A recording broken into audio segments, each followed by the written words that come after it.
Hey Northgate, John Tysick here, coming to you from Toronto. Hope to see you in person soon. But Dan asked me to share a little bit about having a missions heart for where you live.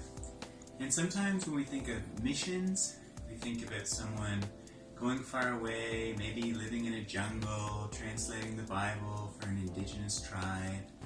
And of course that is missions and that is happening, but I want to encourage you that missions does not equal going far away.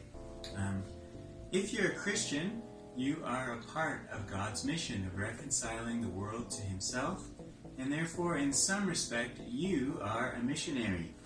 Whether you live in Carleton Place or the Congo, Smiths Falls or Sri Lanka, Peru or Perth, you are a missionary. So what might it look like for us to develop a missions heart for where we live? In the New Testament, Peter, writing his letter, he describes Christians as strangers and exiles.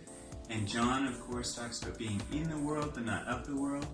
And I think those two kind of images are very helpful for us in developing a missions heart for where we live, having a posture of exile. And of course, in the Old Testament, the people of Israel actually went to exile. And during that time, the prophet Jeremiah wrote a letter instructing these exiles how to live in exile. And he writes, this is from Jeremiah 29, verses 5 to 7. He says, build houses and live in them. Plant gardens and eat their produce. Find wives for yourselves and have sons and daughters. Find wives for your sons and give your daughters to men in marriage so that they may bear sons and daughters. Multiply there, do not decrease. Pursue the well-being of the city I have deported you to. Pray to the Lord on its behalf, for when it thrives, you will thrive. And I think that that holds a lot of wisdom for us as we live in exile in some sense.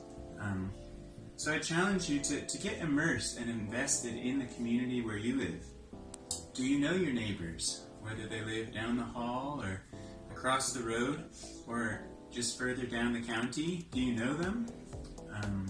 Do you know the needs and issues that are impacting your community? And are they your needs? Are they your issues? How invested are you in the community?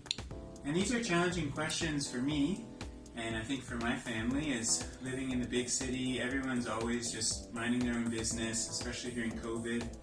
But as things ease and open up this summer here in Toronto, and I hope as well in Lanark County, we have new opportunities to maintain old relationships, revive them, and to make new ones, and to really develop that missions heart.